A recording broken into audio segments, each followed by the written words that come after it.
Aujourd'hui, nous allons parler de Naama, un personnage d'une grande importance dans les Saintes Écritures. Mentionnée dans l'Ancien Testament de la Bible, elle était une princesse ammonite, fille de Ramoum, le roi des Ammonites. L'histoire de Naama est rapportée dans le premier livre des rois, chapitre 14, versets 21 et 31. Le récit biblique nous dit que Naama est devenue l'épouse de Salomon, le roi légendaire d'Israël, qui était connu pour sa sagesse et sa richesse. La vie de Naama est entourée de mystères, mais nous avons extrait plusieurs informations importantes de la Bible et de la tradition juive pour vous apporter tous les détails dans cette vidéo. Pour cette seule raison, je crois que je mérite déjà que vous vous abonniez à la chaîne et que vous laissiez cela pour aider à partager notre travail. En tant que fille d'un roi, Naama a grandi dans un environnement de luxe et de privilèges. Son mariage avec Salomon, l'un des monarques les plus puissants et les plus influents de l'histoire d'Israël, fut sans aucun doute un événement d'une grande importance politique et diplomatique. Le lien de Naama avec les Ammonites avait de graves implications en raison de l'hostilité historique entre les Israélites et les Ammonites. Selon la tradition biblique, les Ammonites étaient souvent considérés comme des ennemis des Israélites, car ils descendaient de Lot, le neveu d'Abraham, et partageaient une histoire de rivalité et de conflit avec le peuple d'Israël. Par conséquent, le mariage de Salomon avec Naama, une princesse ammonite, a suscité des inquiétudes et des critiques de la part des Israélites les plus conservateurs, qui craignaient que cette union ne compromette la pureté de la foi et de la culture israélite. Avant cela, il est important de se rappeler que Salomon avait déjà été marié à la fille d'un pharaon, ce qui était un mariage royal légitime. Cependant, il est rapidement tombé sous le charme de plusieurs femmes étrangères de nombreuses cultures différentes, dont Naama. Le plus gros problème de cette situation était son manque de contrôle, car au cours de sa vie, il a accumulé un nombre impressionnant d'épouses et de concubines.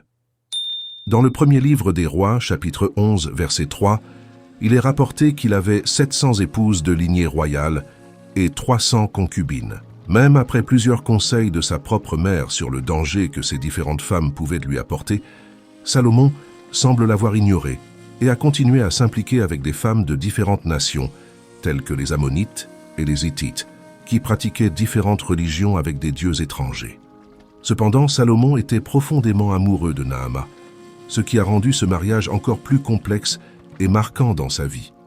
Son amour pour Naama a transcendé les barrières culturelles et politiques de l'époque, l'amenant à prendre des décisions qui ont eu des conséquences négatives, non seulement pour lui-même, mais aussi pour le royaume d'Israël. L'affection intense de Salomon pour Naama l'a conduit à autoriser la pratique de l'adoration de dieux étrangers, suivant les coutumes de son épouse bien-aimée et compromettant ainsi les principes religieux fondamentaux du judaïsme. L'histoire de Salomon est un exemple frappant de la façon dont un roi qui adorait initialement le seul vrai Dieu peut s'éloigner au fil du temps. La Bible nous dit que bien que Salomon ait commencé son règne en adorant le Seigneur Dieu, il a fini par céder à l'influence de ses épouses étrangères, y compris Naama, et a construit des autels à leur Dieu. Il est important de noter que Salomon n'était pas le premier roi à enfreindre cette règle. Son père, le roi David, avait également plusieurs épouses, ce qui indiquait déjà un modèle.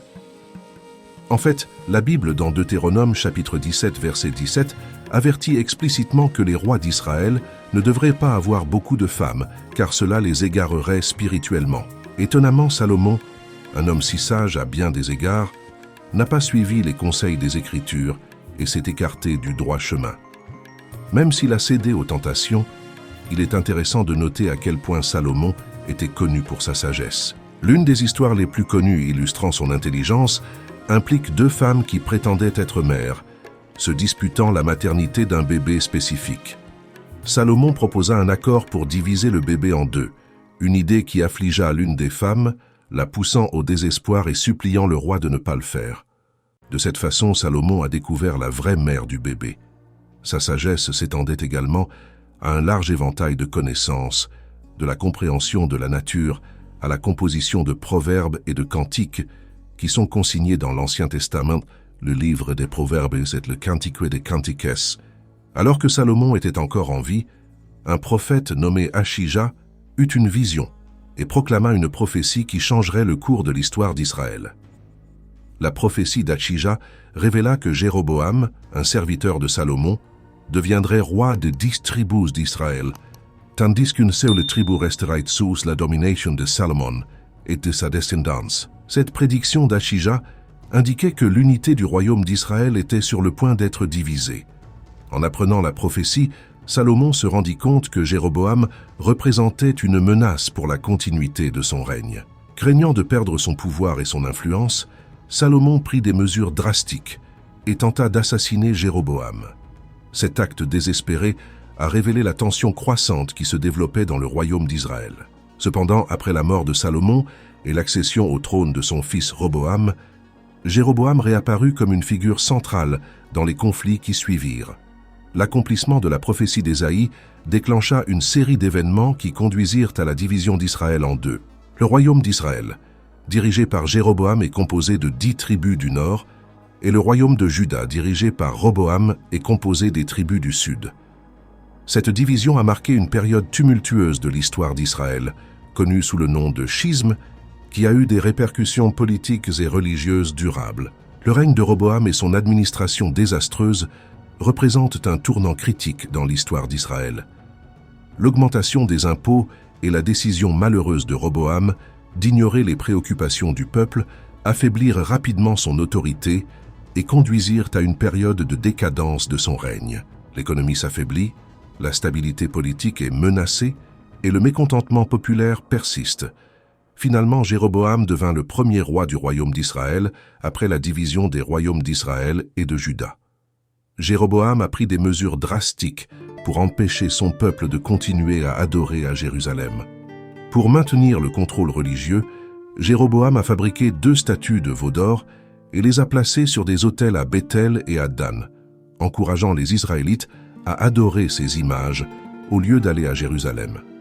Cette décision controversée a eu des conséquences considérables, car le veau d'or est devenu un symbole d'apostasie et d'idolâtrie dans l'histoire d'Israël. Un jour, alors que Jéroboam allait faire des offrandes sur l'un de ses autels, un prophète inconnu apparut et prédit qu'un descendant de David détruirait un jour les autels païens et y brûlerait même des ossements humains. Étonnamment, cette prophétie s'est accomplie des siècles plus tard lorsque le roi Josias de Juda a procédé à des réformes religieuses et a accompli les actions prédites par le prophète inconnu. L'histoire de Naaman nous rappelle que même les dirigeants les plus sages et les plus puissants peuvent être conduits au péché et à l'apostasie lorsqu'ils permettent à des influences extérieures, telles que des mariages et des alliances politiques, de corrompre leur dévotion au vrai Dieu.